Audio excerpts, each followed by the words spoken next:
Alors, que ce soit le désordre aujourd'hui, je crois que c'est pas niable. Désordre des monnaies, désordre des cours des matières premières, désordre des marchés boursiers et désordre maintenant de l'économie réelle. Donc, l'urgence de définir un nouvel ordre, c'est quoi? C'est pas un ordre au sens militaire international, c'est un ordre au sens monétaire d'abord. Cette crise marquera sans doute pour l'histoire le commencement véritable du XXIe siècle. Le moment où tout le monde aura compris qu'il était temps de changer, temps de donner un nouveau visage à la mondialisation, temps de construire un nouvel ordre mondial. Alors jamais la nécessité d'un nouvel ordre international n'a paru aussi nécessaire.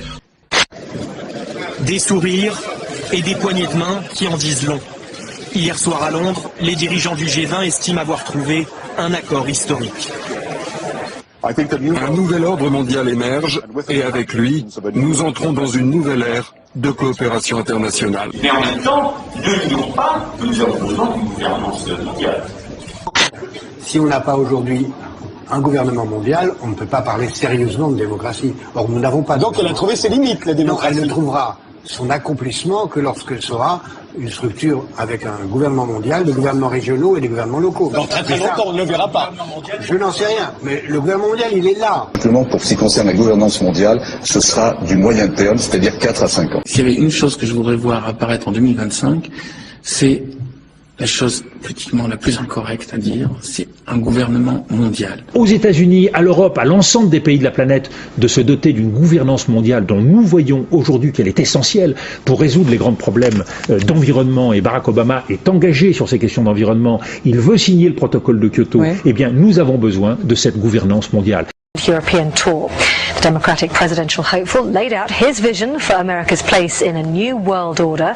La forza vivificante della sua luce ti incoraggia ad impegnarti nell'edificazione di un nuovo ordine mondiale fondato su giusti rapporti etici ed economici. And for future generations.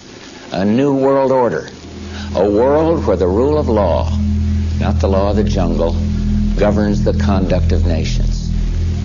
When we are successful, and we will be, we have a real chance at this new world order, an order in which a credible United Nations can use its peacekeeping role to fulfill the promise and vision of the UN's founders.